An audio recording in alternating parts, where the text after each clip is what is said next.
All right, very good morning, everybody. It is Thursday, the 4th of July, 2024, which of course means the US is away today for 4th of July holiday. What does that mean for the rest of markets? With the US closed, the challenge of these types of days, whenever you have a big participating jurisdiction like the US away, is that you tend to expect very slim liquidity, very low volumes in the session. And that can either mean that the markets trades very choppy, very slow, very muted, or it could potentially in some cases see some exacerbated reactions on news that would normally not have been as punchy as a reaction. I do think that is potentially what's happening to the Swiss franc here today because, I mean, to be fair, if we take a look at that data that we had, it was a miss in CPI, but it was such a marginal miss versus expectations, coming in at 0% for the month over month, 1.3 for the year over year. We also saw a similar type of small drop in the core measure as well. But if you take a look at the Swiss franc, it is absolutely tanking on the back of that miss. This type of reaction might be more liquidity driven than anything else, because if there's nothing else going on in the markets, maybe the markets are just, maybe the move is being exacerbated by that. If you take a look at the Kiwi being the strongest and the Swiss franc being the weakest, take a look at this Kiwi Swiss. It's a monster of a move. This is the type of move that you would expect maybe from a policy decision or something similar. It's a very, very strong move.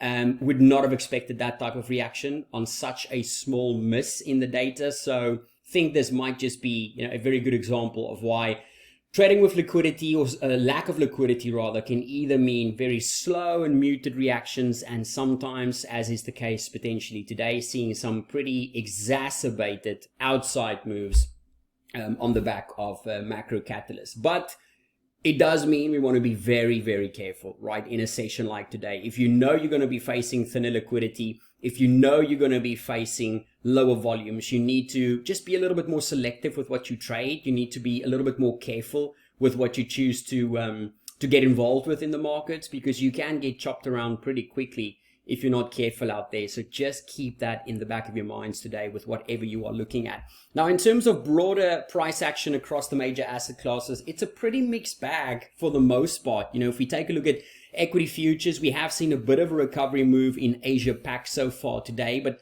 nothing to really get too excited about. We're seeing some upside price action for EMEA. US equity futures or North American equity futures are trading slightly more flat. But again, just like yesterday, we can't really look at them at face value at the start of today's session, because we have to understand with where they're coming from yesterday. And yesterday, even though it took equities quite a while to respond to that very, very bleak ISM data that we had, eventually they took the same path that we've been seeing them take over the course of the last few months, right? Which has been bad news, has been good news. We saw that initial lack of reaction already out of the ADP data yesterday, which made us very cautious with trading equities. We said, you know what, we don't want to touch equities right now. Not with the data. It just feels a little bit too risky. They're not moving the way that we would have anticipated them to. It took them a while, but eventually they moved in that direction. And we have seen fresh highs for the likes of the NASDAQ, or the NQ at least, for the likes of the ES as well. So we have seen them push up. They had a pretty big move as well when you think about it, in the context of the size that we've seen in recent sessions, which means, again, in a session like today, even though we are starting slightly more flat, it shouldn't be too much of a surprise for these markets to trade this way, seeing the solid day that we had yesterday. So overall, nothing has really changed on the equity front. It will be interesting, though, to see how equities reacts if we were to get more of the type of data that we got yesterday, because eventually, at some stage, we would expect the markets to shift their focus from bad news being good news to bad news being bad news. Obviously, the reaction we had yesterday, albeit a delayed one, shows us that we are not there yet. But, if we had this type of miss that we had yesterday, if we had that, I would say 2 months ago, 3 months ago, the reaction would have been far greater, right? I think we would have seen much bigger reactions to what we saw yesterday. Yesterday, even though we eventually had a reaction, it was a lot more muted than what you would have expected to see on the back of that print. Very similar to the dollar. I mean, even though the dollar, in all fairness, had a big move lower, we went from just above 105.60 to all the way almost down to the 105. It was a big move.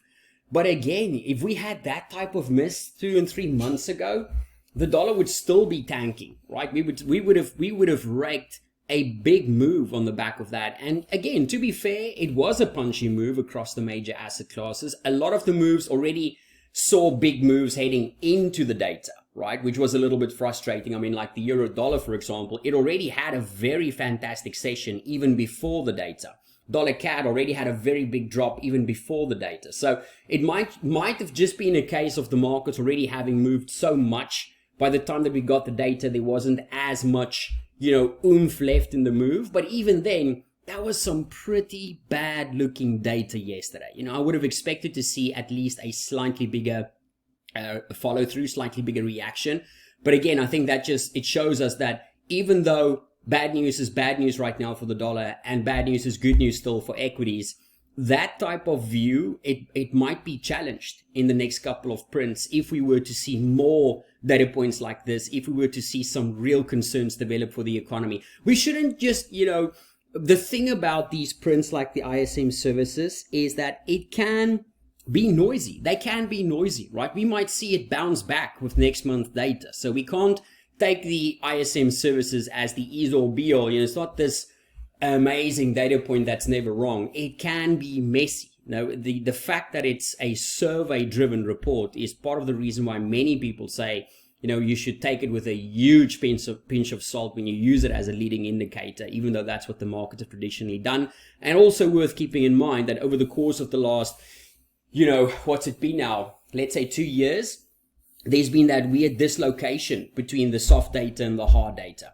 What made yesterday's one even more interesting is that for the first time, it seems like soft data and hard data are now aligning, showing us the same thing, which is pretty bad. So definitely one worth watching. And it means tomorrow's NFP is going to be absolutely lit. If that thing comes in bad, man, it can create some real big opportunities for us, because I don't know if the dollar will be able to not react strongly to a huge miss if we get one, even a beat for that matter. But a miss would obviously be preferred after yesterday's data. But anyway, I'm front running tomorrow. For now, let's get back to today's session. We spoke about equities. In terms of commodities, they're having a slightly mixed day here today, mostly down across the board, but iron ore continues to surprise. I mean, this move in iron ore is just absolutely shocking. Now, I read an article this morning claiming that the headline reads, I'm not going to say what publication it is, you can Google it. Let me see if I can quickly find that headline. I just want to get that exact headline. When I read that, I'm like, wow, you guys never fail to disappoint. Let me see if I can quickly find it. Hold on, give me a second. I just want to be accurate with it. But anyway, the commodity, the headline reads something like, iron ore rips as China demand outlook brightens. I'm like, wow, really? Really? You see, that's the problem with a lot of these financial media outlets, is that they see iron ore up. What's the first thing? Oh, it must be China. The markets must be feeling better about China. Then what you do is you go over to Chinese equities and you're like, well, not really, guys. Maybe try again. So iron ore, I'm not sure what's going on here. Again, according to financial media, it's because everybody is starting to feel better about China. If that was the case, then it's a pretty weird market, because it seems like everybody's feeling okay about China apart from Chinese equities, which would be strange. But anyway, iron ore keeps on surprising. Pretty big move here. Yesterday was a pretty solid day for commodities in general, though. I mean, we had copper up, we had silver up, we had gold up. I do think a lot of that was driven more by the move in the US dollar. But even apart from yesterday's move, commodities have been pretty solid over the course of the last week now. So definitely something worth watching. It poses some additional problems for the market from an inflation point of view. We've seen headline inflation push lower globally now. The challenge of this move in oil specifically is that the higher this thing goes, the more problematic it becomes for central banks again, because some of them have cut rates. Some of them have just claimed victory, quote unquote, over the inflation mess. And now oil is starting to rip, potentially potentially causing upside in headline inflation in the short term. You know, banks that comes to mind here is banks like the BOC. Even before this move in oil, we had inflation surprise to the upside in Canada, just after the bank cut rates. So I think this is something that's going to cause some problems for central banks of the next upcoming decisions, especially if we've seen this inflation data or this commodity data feed into inflation data. Again, it's still early days, but this is something that we've seen it impact inflation expectations. We've seen it impact yields as a result of it. So it's something we just need to be mindful of, cognizant of. Then talking about yields, I mean, what a move in yields yesterday out of that data. Obviously more focused on the US side with the US data. Punchy move. What we've seen this do is push the T-bonds that I was in to around about back to the 200-day moving average. Look, if this is the start of a move lower in growth, a real move lower in growth, then bonds should do well. The big problem that we have, as I just discussed, is commodities. The bond market, even though it's reactive to both inflation and growth, as you guys know, inflation is always the main driver. That's always the main focus. The reason why bonds are so sensitive to, more so to inflation than it is to growth, is because inflation is that thing that erodes the future value of your fixed incomes, right? So bonds is very sensitive to that. Obviously, its implications for rates is the other driver, but that's, that's bonds 101. I'm not going to go into that right now. But in terms of why this is important for us right now is that even though you would expect bonds to go up on bad data, the problem is that if commodities keep on doing what they're doing now, and that keeps up pressure on things like inflation expectations, that kind of, it stops bonds from trading as high as they could have traded. That was the big risk that we talked about with that bond trade 2 weeks ago, saying that we like it higher from a data point of view. The risk is that if commodities continues higher, forcing inflation expectations higher, which keeps yields more bid than they should.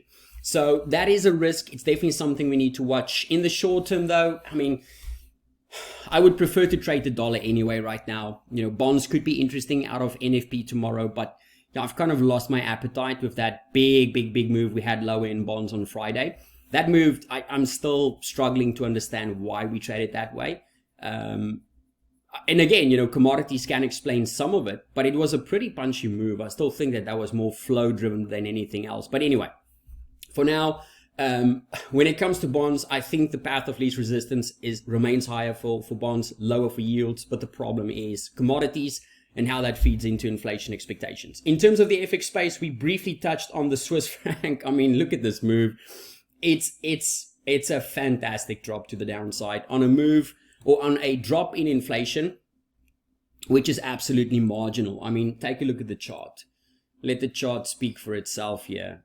Really nothing sexy here. Take a look at this. I mean, it's a minor blip from 1.4 to 1.3 on the headline, from 1.2 to 1.1 on the core. This type of reaction in the Swiss franc, I think this is just liquidity driven. Now, again, the problem with trying to exploit that is we never know when it's going to be one or the other, right? In a session like today, I would rather want to see a massive miss to try and counteract thinner liquidity that wants to see price action stay more muted, as opposed to trading on a flimsy miss like this in the hopes that we get an exacerbated reaction.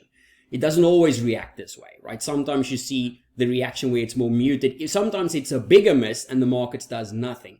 That's always the risk that you have of these types of thinner liquidity and lower volume environments, which in my opinion, I mean, it's been a beautiful move. It's still continuing as we speak, but I'm comfortable just, sitting this one out for now, staying on the sidelines. I just don't see any reason to get involved in something like that with a miss that was pretty marginal at best. Now, in terms of the rest of the session on the data side, we are very, very quiet for today. There's very little that the markets are gonna react to. We do, of course, have the UK election coming up. Now, in terms of the UK election, guys, the only thing that I'm expecting right now from the election is a buy the rumor, sell the fact reaction. What do I mean by that? This Labour victory has been expected for months now. For months now. It's expected to be one of the biggest, landslides that we've seen. The seats that they need is 326. The baseline expectation for them is to get 390. Some are calling for 420, 430. If they get anything, anything above, how can I put this? Anything above 380 changes nothing. And maybe even 370 changes absolutely nothing. I suppose if we were to see a much smaller majority, so if we were to see them win but not, by 380 or higher, if they were to win by like 340 or 50, that will be a surprise. And the markets might initially reverse some of the moves that we've seen recently. But even then, as long as it's a majority, it's not going to be that big of a surprise. I think something that might trigger some bigger reactions is if the likes of the Reform Party or the Lib Dems, if they were to get a much bigger than expected share of the vote. And remember, it's slightly different when it comes to the UK in terms of how they tally the votes. You might get millions and millions of votes, but it won't necessarily translate into actual seats, which is very important to understand. That's why, the likes of the Lib Dems are expected to do slightly better than Reform, because even though Reform is expected to get millions of votes, they're not expected to get as many seats, right? That's where the kicker comes in. So I suppose, if the likes of Reform and the Lib Dems, if they were to get much more seats than everybody else expects, that can introduce a little bit of uncertainty into the markets, and I would expect that to create a little bit of downside for the likes of the pound. But even then, I'm expecting it to be more of a nothing burger, a non-event, and I'm expecting it to be a buy the rumor, sell the fact. Remember, sterling has been well supported for the last few months now. It's not been driven, though, by the expectations of a Labour victory. That's important to understand. There's been other reasons why sterling has traded the way it has. I don't really agree with sterling trading at these levels at the moment. I think, as you guys know, there's a higher probability. I think the path of least resistance is lower. It's not higher from here. And my baseline expectation is that once the election is just out of the way and we get the Labour victory, which everybody has been looking for, I think the markets will be able to turn their attention back to the things that really matters, like the Bank of England and like the recent data that we've had. And there, I think the markets will be able to, trade sterling more freely to the downside, if that makes sense. There's no guarantee that happens. I am currently still running pound CAD as well as pound NOK exposures. My euro sterling trade was already kicked out. We got out of the pound Aussie one already last week. Before we headed into that RBA Hauser speech that we had. So it's just those two running, just the pound CAD, just the pound NOK. Still expecting those to push lower. The one obviously more tactical, the other one more fundamentally driven. But again, I can be wrong by that, right? Sterling has surprised me massively over the course of the last, let's just call it 3 weeks now. Haven't expected this huge ramp back to the upside after everything that happened. Expected this to start pushing lower. So my baseline expectation is for a nothing burger from the election, for us to get the Labour victory that everybody's been expecting. But as a result of that, and because it is widely or should be widely priced in at this stage, I would expect a little bit of a sell the fact reaction coming out for sterling, and hopefully that'll be good for our pound CAD, or at least my pound CAD and pound NOK trades to the downside. So we'll see how that plays out, but in general, not expecting a lot from it. The media will be going crazy as always, but yeah, with this event should be well priced at this stage. And like I said, the only thing that can create big reactions, apart from a sell the fact reaction, the only thing that can create big disappointments here is if the Lib Dems and the Reform, if they were to see much more seats than everybody expected them to see, that can obviously trigger some volatility. But it's a long shot for that to happen. If you take a look at the recent voting intentions, it's very telling the last week. How these voting intentions change in the last week can be very, very interesting. We saw the same thing with Brexit. If you guys recall, that last week you saw a huge ram to the upside for leave versus stay. And that eventually that was the call for the outcome. So this is not as tight as that. But what it tells you is that that last week of intentions, it does impact how the votes can potentially play out. And if you take a look at that, that's broadly moved in line with what everybody expected it to. So not expecting fireworks, not expecting surprises, but obviously if we do get some, it's probably going to be down to the likes of the Reform and, like we said, the Lib Dems getting slightly more seats than currently projected. But again, I think that's a long shot. If we don't get that as a baseline, I would expect a buy the rumor, sell the fact reaction. Not expecting the pound to just tank in a straight line after the vote, of course, but I'm expecting the markets just to be able to more freely focus on those things that should matter more, which is policy and obviously the data. So with that said, I think it's going to be a pretty boring one today. Watch your 6 out there, and I know I've said this many times, but don't boredom trade in a session like this. It's just not worth risking your capital trying to make a quick buck in a session like this. I've got many t-shirts for doing exactly that. It's just not worth it, believe me. Focus on those events or focus on those trades that makes the most sense. High probability, high conviction trades. Don't try and be a punter, especially in a session like today. In the long run, you're just gonna get burned by it.